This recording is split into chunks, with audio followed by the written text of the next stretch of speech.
Salut, bienvenue dans cette nouvelle vidéo. Aujourd'hui, on va parler de rénovation. C'est la deuxième partie de la série de vidéos sur les rénovations de notre cuisine. Petite mise en garde, on n'est pas une chaîne de décoration ni une chaîne de rénovation. Fait que si jamais tu passes ici pour la première fois par curiosité, va faire un petit tour sur notre chaîne avant de t'abonner. On a un contenu plutôt du style genre familial, vie de famille, vie de maman habituellement. Pour les anciens abonnés, merci d'être là comme d'habitude. Donc, aujourd'hui, on va faire ça en mode relax, chit-chat. J'avais envie de partager avec toi les choses qu'on a eu à choisir, les matériaux qu'on a choisis pour la cuisine. Je vais te faire un petit update aussi des travaux. Je sais pas si tu es un petit peu curieux, tu vois un petit peu en arrière là, mais je te montre pas grand-chose pour le moment, OK? Je vais garder ça pour la fin. Les travaux avancent vraiment bien pour le moment. Évidemment, on va avoir une semaine de plus parce qu'il y a du retard, OK? Fait que c'est comme ça. On va parler des petits pépins qu'on a eu aussi pendant les travaux. Puis, je vais aussi te parler des petits côtés un petit peu moins glamour qu'on monte sur les réseaux sociaux par rapport aux rénovations.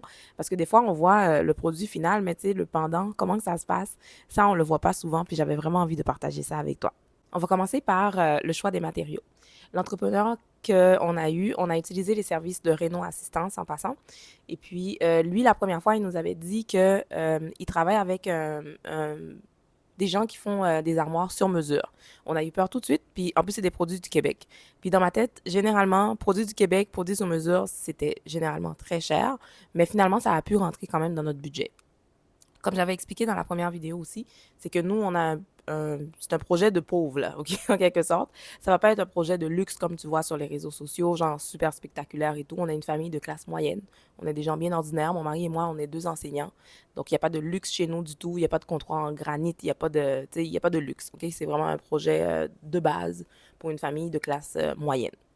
Donc là, on a choisi nos armoires. Quand je suis arrivée dans la salle de montre, je trouvais vraiment ces armoires étaient super belles, puis ça m'a donné vraiment l'inspiration parce que l'entrepreneur, quand il était venu, il nous avait parlé un petit peu des idées qu'il avait eues pour nous, comme les couleurs, des choses comme ça. Oups, bon, attendez-moi. Donc finalement, c'était une livraison de Amazon. C'est la documentation pour une prochaine vidéo. Si jamais ça t'intéresse, reste avec moi jusqu'à la fin. Peut-être que je vais te dire c'était quoi la documentation. On verra. On va revenir à la vidéo. Je t'amène avec nous chez le fabricant d'armoires. On a choisi de faire une cuisine deux tons. On a choisi ce bleu-là que tu vois pour les armoires du bas et les armoires du haut vont être en mélamine blanche. On a eu une inspiration quand on est arrivé là-bas parce que on aimait vraiment les couleurs. En plus, le bleu, c'est ma couleur préférée. Les enfants étaient avec nous pour qu'on puisse faire un choix en famille parce que c'est une cuisine familiale. Donc là, le monsieur, il nous montrait vraiment à quoi ça va ressembler. Puis là, maintenant, on choisit le comptoir. C'est vraiment pas facile de choisir sur des petits échantillons comme ça parce que, tu sais, c'est vraiment petit, là. Mais c'était vraiment bien parce qu'on a vraiment eu de l'aide. Ils nous ont vraiment beaucoup guidés. Comme ça, on n'a pas de choix à faire tout seul. Puis au final, c'était vraiment super beau. Je sais pas si ça t'intéresse, mais dans la prochaine vidéo, on va parler d'argent. Puis là, il faut faire attention aux gadgets, OK? Là, on voulait, nous, un ensemble pour la poubelle, le recyclage et le compostage. Mais tu sais, il nous a montré quelque chose avec un truc en dessous, là, qui s'ouvre automatiquement. Mais tu sais, ça coûte super cher. Fait qu'il faut faire attention pour pas tomber dans les pièges des choses inutiles. Tu sais, des fois, quand on voit, mettons, soit dans une émission de télé ou qu'on voit dans les affaires d'influenceurs, puis ça coûte cher, puis ça sert absolument à rien. Fait qu'il faut vraiment éviter ce genre de piège-là, puis vraiment aller avec l'essentiel, parce que sinon ton budget va facilement exploser pour absolument rien. Au final, on a pris un ensemble normal. Puis tu sais, le petit trou que tu vois là-bas, en fait, ça va servir à mettre les sacs de compostage. On a choisi aussi nos poignets. J'ai oublié de te dire tantôt que les armoires du bas vont être en polymère. Et pour le garde-manger, on a voulu avoir des tiroirs parce que des fois, ce qui arrivait, c'est que, tu sais, on avait quelque chose dans le fond du garde-manger puis on le voyait pas. Mais il est arrivé un petit pépin avec les histoires de tiroirs. Je vais t'en parler dans la dernière vidéo, mais bon. Fait que on a deux tiroirs dans notre soumission dans le garde-manger. Puis ça, c'est super pratique. Honnêtement, je te dirais, c'est pas une dépense inutile, là. Ça vaut vraiment la peine. Si tu peux te le permettre, tu peux vraiment l'essayer. Un petit luxe qu'on s'est permis aussi, il nous a installé des tiroirs qui se ferment tout seul, en fait, qui se ferment automatiquement. Ça, c'est vraiment cool. On a pris des ustensiles, ben, un tiroir à ustensiles parce que je veux vraiment réduire le nombre d'ustensiles que j'ai chez nous parce que j'ai trop de stocks qui servent à rien. Puis tu vois là ici, je riais des influenceuses là quand je voyais le tiroir à épices parce on n'a pas d'espace chez nous. Puis honnêtement, ça vaut vraiment pas la peine. Fait que j'ai pas voulu investir là-dedans vraiment. Puis là, si tu vois, moi, la céramique, je l'ai vue chez lui, puis je trouvais ça intéressant, le gris. Ça va faire différent du brun qu'on avait chez nous. Je vais te montrer ça un petit peu plus en détail tantôt. Mais quand on est allé choisir la céramique, on avait trois choix et on a choisi celui de droite. Pour le dosseret, on a choisi taupe, donc c'est la deuxième couleur que tu vois. Là encore, on avait amené tous nos morceaux pour qu'on puisse vraiment voir qu'est-ce que ça va donner comme effet. Mais tu sais, il faut vraiment être visuel parce que tu sais, c'est des petits échantillons, c'est pas évident du tout là. Notre frigo, c'est le seul électro qu'on change parce que les autres électros fonctionnent très bien, puis on ne veut pas dépenser de l'argent juste pour dépenser de l'argent. Fait qu'on s'est acheté un monstre de frigo. Il fait 36 pouces. On avait un frigo 30 pouces avant. Il est giga, méga, puis ça répond vraiment à nos besoins. Puis tu sais, on va pas le remplir de stock non plus, là, parce que chez nous, on n'est pas comme ça, là. Puis je fais pas de grosses épiceries tant que ça, mais on avait besoin quand même d'un bon frigo. Notre modèle n'a pas le deuxième tiroir dans le congélateur, mais il est quand même giga, là. Tu sais, c'est vraiment une bête, là. Tu sais, moi, je l'appelle The Beast. Fait que c'est un gros frigo, puis c'est vraiment le fun. Pour nos abonnés de la France, je sais que c'est gros pour vous comme frigo. Des fois, j'entends les Français dire des frigos à l'américaine, mais honnêtement, ça, c'est des frigos vraiment super ordinaires chez nous. Là, il n'y a rien de spécial. On voulait pas de frigo avec de l'eau ou de la glace parce que ça peut vraiment devenir un gros problème plus tard. Fait qu'on voulait vraiment pas ça. Là, je voulais te montrer à quoi ressemblent les choses quand les armoires et le comptoir sont arrivés. Quand on fait des rénovations, ça se peut que tu fasses des rénovations pour te faire plaisir. Si tu veux mettre du luxe chez toi, c'est pour toi, c'est pour te faire plaisir, c'est super bien, il n'y a pas de problème. Mais si on veut le faire de manière vraiment plus rationnelle, je te dirais qu'il faut faire attention par rapport au quartier dans lequel tu vis. Parce que des fois, quand tu regardes sur les réseaux sociaux, tu ne sais pas où la personne habite.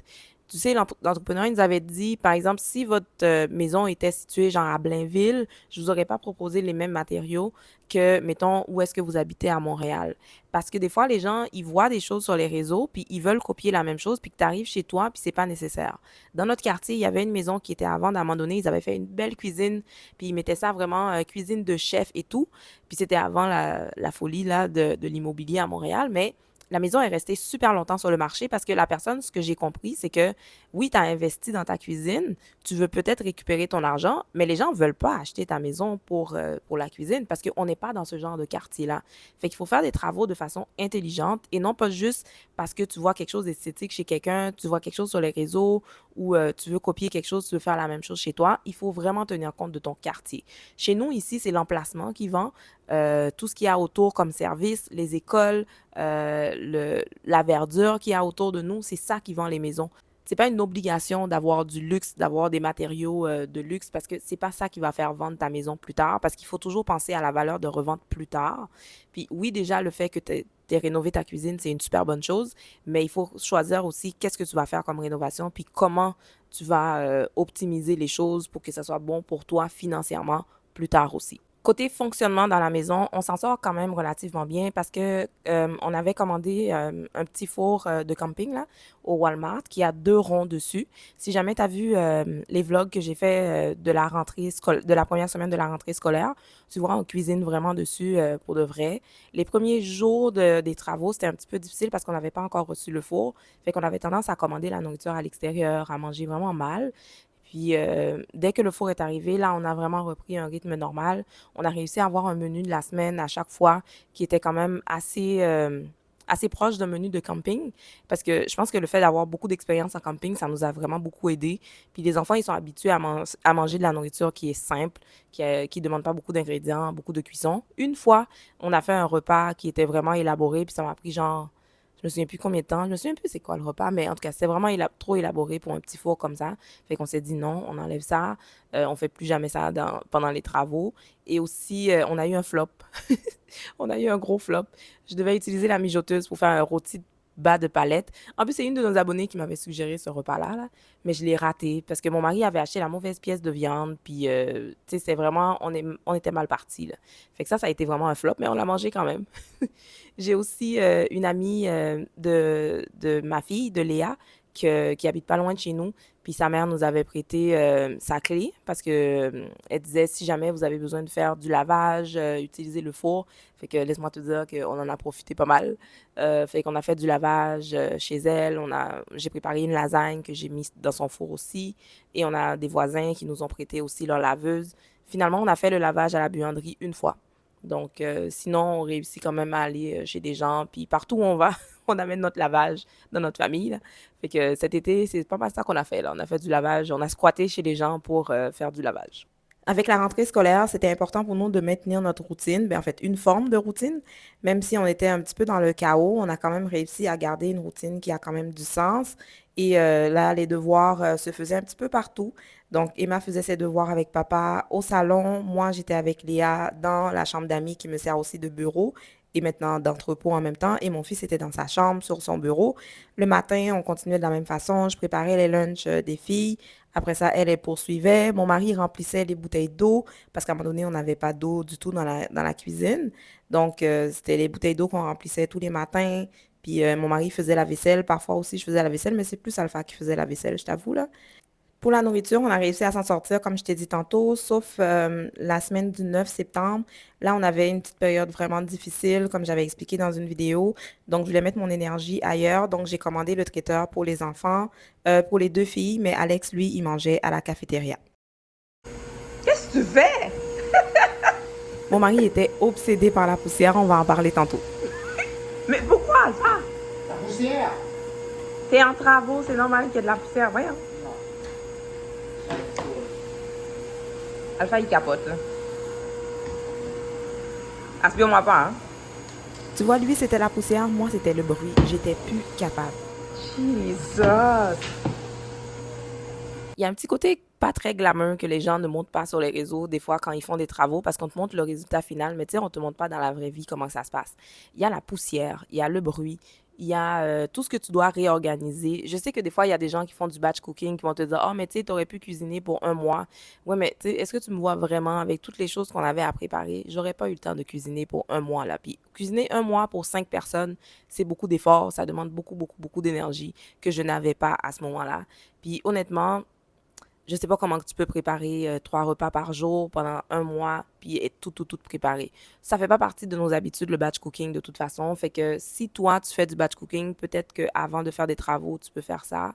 Mais chez nous, ça, c'est pas vraiment nécessaire, honnêtement. Puis je me serais pas donné tout ce trouble-là, trouver des idées repas, puis tout ça. Puis c'est trop stressant. Puis moi, chez nous, on n'adhère pas vraiment au batch cooking dans notre famille. Donc, c'est pas quelque chose que je suggère de faire. En tout cas, c'est pas quelque chose qui aurait fonctionné pour nous. L'autre côté, pas très glamour des travaux aussi, je te dirais, c'est vraiment le désordre. Tu sais, c'est comme, en ce moment, les chaises de salle à manger sont dans la chambre de mon fils en haut. Les chaises pour le comptoir lunch sont dans notre chambre à mon mari et moi. Il y a plein de choses dans le salon. Si je te tourne la caméra, tantôt, je vais te montrer un peu à quoi ça ressemble pour de vrai, là. Tu sais, c'est le désordre, là. Tu vis vraiment dans le désordre pendant les travaux parce que toute la maison est à l'envers, tu comprends? Puis ça fait partie de la vie. Puis honnêtement, on s'en sort bien, là. C'est pas la fin du monde. Fait que, tu sais, je vais pas être du genre à ramasser tout tous les soirs, puis à faire, tu sais, à me stresser pour ça parce qu'à un moment donné, là, c'est juste trop. Fait que juste vis avec le temps que ça dure, puis après, tu reviens à la normale. Parce que si tu commences à paniquer parce que tu es une maniaque de ménage, laisse-moi te dire que tu te stresses pour rien parce que ça vaut tellement pas la peine. Il y a d'autres stress avec ça. Fait que, à mon avis, c'est pas quelque chose qu'il faut vraiment mettre trop de stress dessus. Les petits pépins qu'on a eu maintenant, je te dirais, le premier petit pépin qu'on a eu, c'est concernant le plancher. Il y avait un petit problème avec le plancher. C'est que avant, le plancher s'arrêtait, les armoires s'arrêtaient à un certain niveau. Et là, le fait que le monsieur a comme allongé un petit peu la cuisine, ça fait en sorte qu'il manquait de plancher quelque part. Et nous, le plancher chez nous, c'est de la parqueterie. La parqueterie ne se fait plus parce que notre maison date de 1996. La parqueterie ne se fait plus. Mais on avait besoin de... C'est vraiment un petit bout de plancher, là. C'est vraiment pas grand-chose. Et puis, le monsieur nous a dit qu'il y a quelqu'un dans son équipe qui travaille au département des miracles. Puis, ce monsieur-là, c'est un pompier volontaire et un poseur de plancher dans la vraie vie. Fait que, il a dit que ce gars-là, il est toujours en mode solution. Fait qu'il nous avait dit, je vais contacter ce monsieur-là et je vais vous dire si jamais on a réussi à faire quelque chose. Parce qu'il avait proposé d'autres solutions que nous, ça ne nous convenait pas vraiment, là. Fait que là, il nous a proposé de faire vraiment affaire avec le monsieur. Finalement, ça a fonctionné. Il a réussi à nous trouver un petit bout de plancher. Mais écoute, ça nous a coûté, je pense, 500 et quelques dollars. Parce qu'il faut payer le poseur de plancher, il faut trouver le plancher et tout ça. Puis, tu sais, pour un petit bout de plancher, là, écoute, c'était vraiment pas le fun. Mais en même temps, il le fallait. Donc là, il nous a posé ce petit bout de plancher-là, puis là, il va nous rester juste à le sabler puis à le vernir parce qu'en ce moment, il est brut, là. Il nous a dit, dès que vous allez faire tomber quelque chose dessus, ça va tacher. Donc mon mari doit le sabler puis le vernir. On a eu un autre petit pépin qui était une dépense imprévue. Dans les dépenses imprévues, c'était le dosseret. On s'est rendu compte que dans la soumission du monsieur, il n'y avait pas mis de dosseret. Et pour nous, c'était important d'avoir un dosseret parce qu'une cuisine pas de dosseret, ça fait juste bizarre, là, puis ce serait difficile à nettoyer aussi. Et puis, finalement, il nous a dit, oh non, c'est parce que nous, on met jamais le dosseret dans la soumission. J'ai pas compris pourquoi, mais bon, regarde. Et puis là, on a dû payer pour acheter les dosserets, puis payer pour la main-d'œuvre aussi. Puis on est à peu près autour de 2000, je pense, que mon mari m'a dit, avec les taxes, à peu près 2000 pour le dosseret. Mais en même temps, il fallait le faire parce que nous, on n'est pas manuel du tout chez nous. On n'est pas manuel du tout. On fait à peine la peinture. Puis là encore, comme je disais, on a nos limites, là. Fait que, tu sais, c'est pas quelque chose qu'on se serait embarqué dedans nous-mêmes pour faire. Puis quand je regarde le travail qu'ils ont fait, on n'aurait jamais pu faire ça. Tu comprends? Ils ont fait ça en une journée, c'était fini, c'était propre, c'était beau. Dans la vie, il faut connaître ses limites, OK? Puis nous, poser de la céramique, c'est vraiment pas dans nos capacités. Fait que, on fait affaire avec des professionnels, puis on a la paix. C'est tout. Parlant de céramique, maintenant je vais te montrer la céramique qu'on a choisie. Nous, on avait de la céramique brun foncé avant chez nous. Puis c'était une céramique que j'aimais beaucoup parce que je disais que ça pardonne beaucoup. Parce que on n'est pas obligé d'être esclave de notre céramique tout le temps. Là, moi, j'ai une salle de bain en haut que la céramique est blanche. La salle d'eau en bas, la céramique est blanche. Fait que je voulais pas encore du pâle chez nous pour me rendre folle, là. Fait que on a choisi une céramique qui pardonne aussi parce que j'aimais beaucoup celle qui était foncée, mais on voulait vraiment changer. Fait qu'on a choisi un petit gris avec des motifs dedans qui pardonnent pas mal. Fait que je te montre ça. C'était vraiment super excitant quand ils ont mis la céramique parce que ça donnait vraiment une idée à quoi ça allait ressembler pour de vrai. Parce que, tu sais, comme j'avais dit tantôt, on achète, tu sais, comme sur des échantillons, puis le voir en vrai, c'était vraiment le fun. Par contre, là, on n'avait pas d'eau en bas parce qu'on n'avait plus accès à la salle d'eau. Ça, c'était difficile un peu. Le monsieur nous a installé un mur ici. Je pense pour qu'on comprenne vraiment qu'il ne faut pas qu'on passe là-bas. Donc voilà. Au moment où on se parle, les armoires ont été posées, comme tu vois un petit peu en arrière. Le comptoir a été posé aussi. Tout est presque terminé. Il reste la finition à faire et il reste la salle de lavage en bas parce que il y a la porte pour la salle de lavage. Le monsieur nous avait proposé deux solutions. Soit avoir une porte pliante comme celle qu'on avait avant ou avoir un autre modèle de porte qui est un petit peu plus moderne. On voulait garder les portes un peu modernes parce que mon mari avait dit que de toute façon, ce qui arrive avec les portes pliantes, c'est que à un moment donné, quand tu dois enlever la laveuse pour la faire réparer ou la changer, peu importe, euh, le mécanisme, à force de tout le temps ouvrir et fermer la porte, le mécanisme des portes finit par lâcher. Puis le fait d'avoir les portes qui vont s'ouvrir comme des portes normales, ce que ça va faire, c'est qu'on n'aura pas à se soucier de ce mécanisme-là. Parce que comme je disais encore, on n'est pas manuel. Puis tu sais, tout le temps avoir à remplacer des choses par toi-même, on veut plus ça, OK? Parce que on est un peu quand même, tu sais, on vieillit, puis on compte rester longtemps dans la maison, puis on veut pas tout le temps être en train de faire des travaux, tout le temps en train de réparer des choses. Fait on veut se simplifier les choses le plus possible. Fait que c'est pour ça qu'on a dit au monsieur qu'on veut ces portes-là, puis là, la commande ne va pas arriver tout de suite. C'est pour ça que ça ajoute un délai dans les travaux. Fait que il y a du retard, mais c'est un peu à cause de nos choix on a du retard dans les travaux, mais on les assume pleinement parce que ça va nous donner plus de satisfaction à la longue. La prochaine vidéo, ça va être tout arrangé. En passant, comme je répète toujours, tu sais, moi, je suis pas décoratrice. Je vais te montrer la cuisine, comment elle va être quand on va fonctionner dedans pour de vrai, OK? Je vais pas te faire de reveal avec, tu sais, plein d'affaires fancy, là, et tout. C'est vraiment juste te montrer, OK, voici la cuisine, voici comment on va vivre dedans pour de vrai. Donc, si c'est quelque chose qui t'intéresse, tu reviendras voir cette vidéo-là.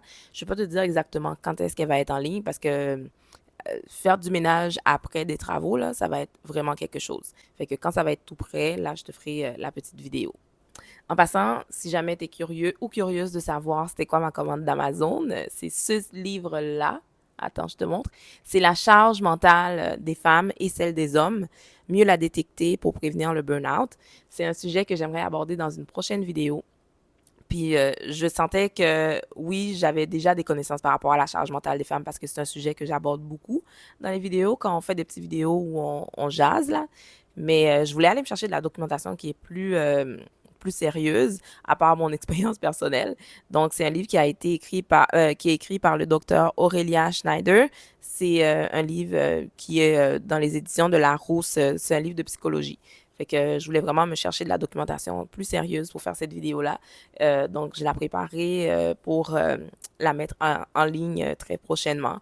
J'espère en tout cas, parce que ça a l'air d'être un petit livre qui se lit quand même assez bien, là. Fait que ça va être ça dans une prochaine vidéo. Donc, c'est ça qu'on avait comme vidéo pour toi aujourd'hui. N'hésite pas à me faire un petit coucou dans les commentaires. C'est toujours un plaisir de vous lire. N'oublie pas de liker la vidéo si ce n'est pas déjà fait parce que ça va nous aider beaucoup au niveau de l'algorithme de YouTube. On se retrouve très prochainement dans une autre vidéo. Bye!